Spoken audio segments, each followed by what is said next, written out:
ନୟାଗଡ଼ ଜିଲ୍ଲା ରଣପୁର ବ୍ଲକ ଇତିହାସ ଅନୁଯାୟୀ ଏହାର ସୃଷ୍ଟି ଖ୍ରୀଷ୍ଟପୂର୍ବ 1800 ଶତାବ୍ଦୀରେ ଏକ ଶିକାରୀ ବାସରା ବସୁଙ୍କ ଦ୍ୱାରା ଏକ ରାକ୍ଷସ ରଣାସୁରଙ୍କୁ ପରାସ୍ତ କରିବା ପରେ ହୋଇଥିଲା। ରାକ୍ଷସର ନାମ ଅନୁଯାୟୀ ଏହାର ନାମ ରଣାସରପୁର ଥିଲା, ଯାହାପରେ ରଣପୁର ଭାବରେ ପରିଚିତ ହୋଇଥିଲା। ବନ୍ଧୁଗଣ,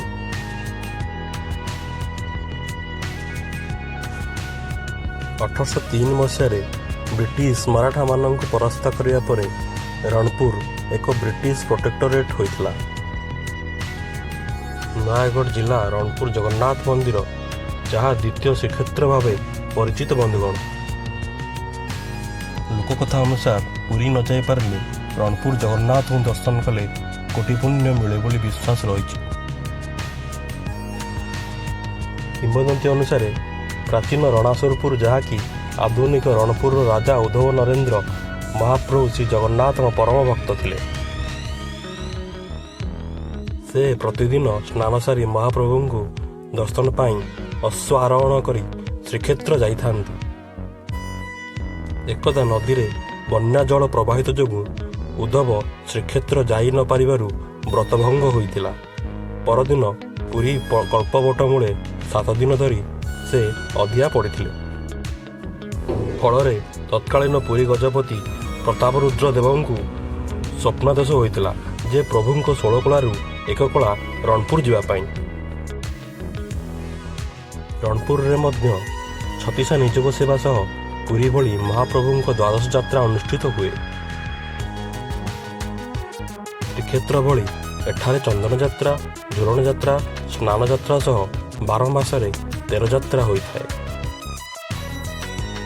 ଶ୍ରୀକ୍ଷେତ୍ର ଭଳି ଏଠାରେ ରଥଯାତ୍ରା ପାଇଁ ବାଙ୍କି ଚର୍ଚ୍ଚିକାଙ୍କଠାରୁ ଆଜ୍ଞାମାଳ ଆସି ରଥ ଅନୁକୂଳ ହୁଏ, ଯାହାକି ଅନ୍ୟ କେଉଁଠାରେ ହୋଇନଥାଏ।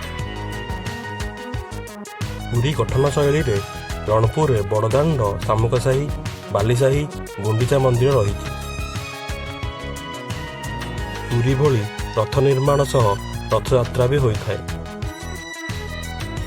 ରଣପୁରରେ ପୁରୀ ପରି ସମୁଦ୍ର ନଥିବାରୁ ମନ୍ଦିର ଦକ୍ଷିଣ ପାର୍ଶ୍ୱରେ ସାଗର ପୋଖରୀ ମଧ୍ୟ ରହିଛି, ଯାହାକି ସମୁଦ୍ର ସହ ସାମଞ୍ଜସ୍ୟ ରଖେ। ଭୌଗୋଳିକ, ପୌରାଣିକ, କିମ୍ବଦନ୍ତୀ ଏବଂ ଇତିହାସରେ ରଣପୁର ଦ୍ୱିତୀୟ ଶ୍ରୀକ୍ଷେତ୍ର ବୋଲି ସ୍ପଷ୍ଟ ହୋଇଛି। ବନ୍ଧୁଗଣ,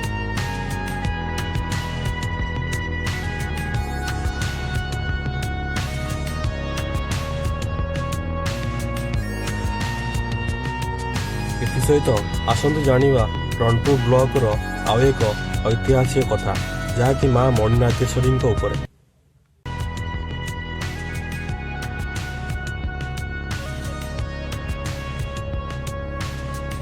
ମଣିନାଗ ମନ୍ଦିରର ଇତିହାସ ଅନୁଯାୟୀ ବୋଧହୁଏ 14ଶ ଶତାବ୍ଦୀରେ ରାଜା ଉଦ୍ଧବ ସିଂ ଏହାକୁ ତିଆରି କରିଥିଲେ, ଯାହା ରଣପୁର ଉପରେ ଥିବା ମଣିନାଗ ପାହାଡ଼ ଉପରେ ଅବସ୍ଥିତ।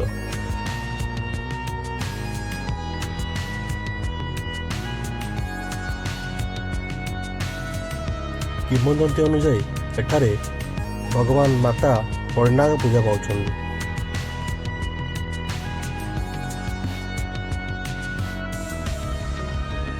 ପ୍ରାୟ 14ଶ ଶତାବ୍ଦୀରେ ରାଜା ଉଦ୍ଧବ ସିଂ ଏହି ମନ୍ଦିରକୁ ତିଆରି କରିଥିଲେ। ରାଜା ଉଦ୍ଧବ ସିଂଙ୍କୁ ମାତା ମଣିନାଗ ସ୍ୱପ୍ନାଦେଶ କରିଥିଲେ ଏବଂ ଏହି ପାହାଡ଼ ଉପରେ ତାଙ୍କର ପୂଜା କରିବା ପାଇଁ ନିର୍ଦ୍ଦେଶ ଦେଇଥିଲେ। ଏହାପରେ ରାଜା ଏଠାରେ ଏକ ଗ୍ରାମ ସ୍ଥାପନ କରିଥିଲେ, ଯାହାକୁ ସେ ରଣପୁର ନାମରେ ନାମିତ କରିଥିଲେ।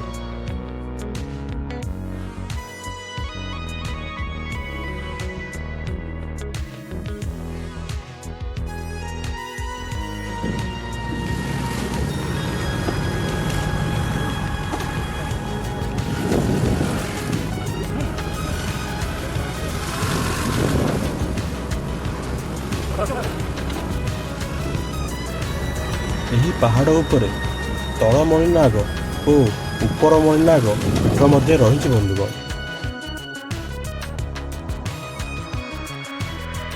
ମନ୍ଦିରଟି ପର୍ଯ୍ୟଟକମାନଙ୍କ ପାଇଁ ଏକ ମୁଖ୍ୟ ଆକର୍ଷଣ ଅଟେ।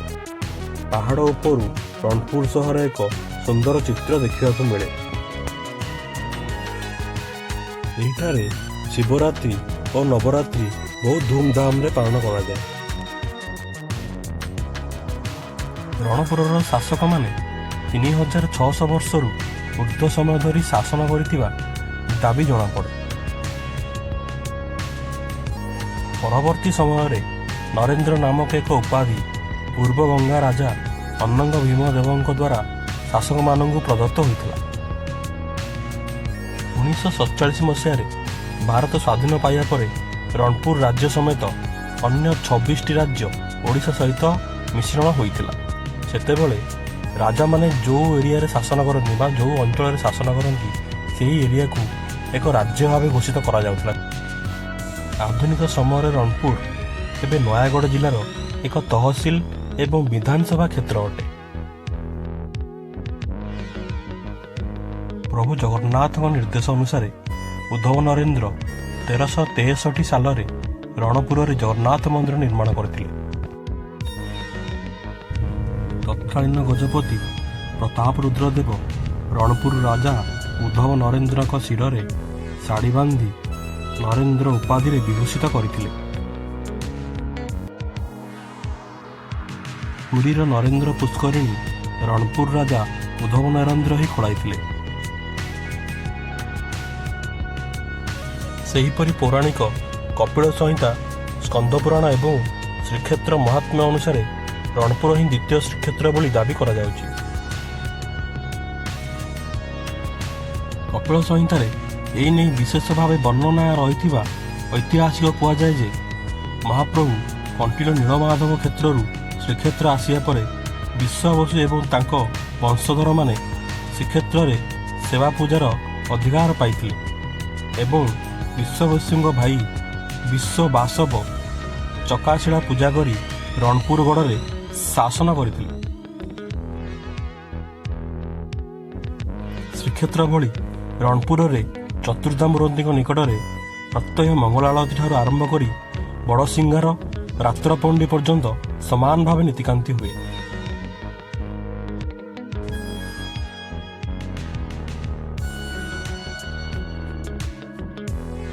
ଭିଡ଼ିଓଟି ଭଲ ଲାଗିଥିଲେ ଲାଇକ୍ କରନ୍ତୁ, ସବସ୍କ୍ରାଇବ୍ କରନ୍ତୁ ଏବଂ ସେୟାର କରନ୍ତୁ।